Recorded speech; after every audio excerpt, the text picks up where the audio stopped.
Lehenga choli tight छौ है गए लहंगा चोली टाइट छौ देह छौरी हाँ देह छौरी गजब तोहरा हेडलाइट छौ देह छौरी गजब तोहरा हेडलाइट छौ वहाँ के गजब क्या कमर लचका बछा तिरछी नजरिया से कोन खिंचला बछा लहंगा चोली टाइट छौ है गए लहंगा चोली टाइट छौ देह छौरी हाँ देह छौरी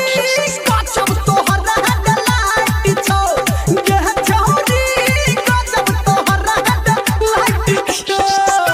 तोहरा हेडलाइट छौ DJ Sumit Satish Verma.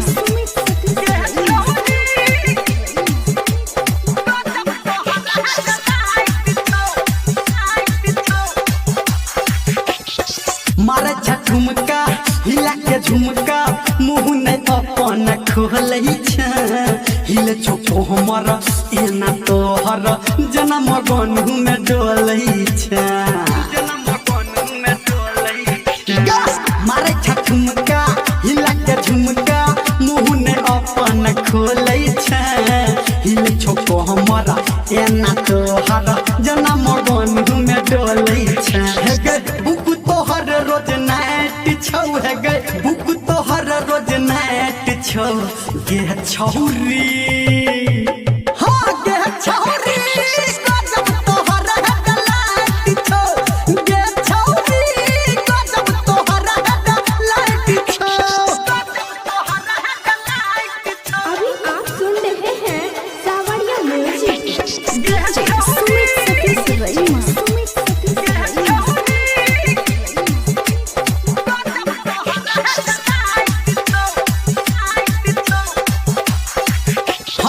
तोरे छोपहर गाँव में शहर तोरे छो खाली चर्चा गे लाल ने हरियर कनियो बरियर तू छती खा मिर्चा गे तोरे छोपहर गाँव में शहर तोरे छो खाली चर्चा गे लाल ने हरियर कनियो बरियर तू छती खा मिर्चा गे तोहर जवानी उफाट छौ है गए तोहर जवानी उफाट छौ गे छौरी हाँ गे छौरी गजब तोहरा हेडलाइट छौ गे छौरी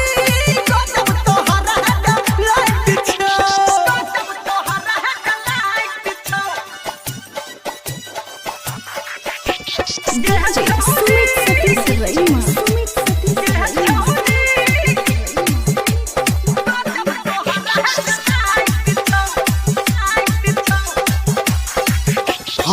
कसल इंजन तोहर गोरकी चाहले करे छो बम बम गे धर्मेंद्र नीरा मलिया कहो पूरे बदन तोहर गम गम गे कसल इंजन तोहर गोरकी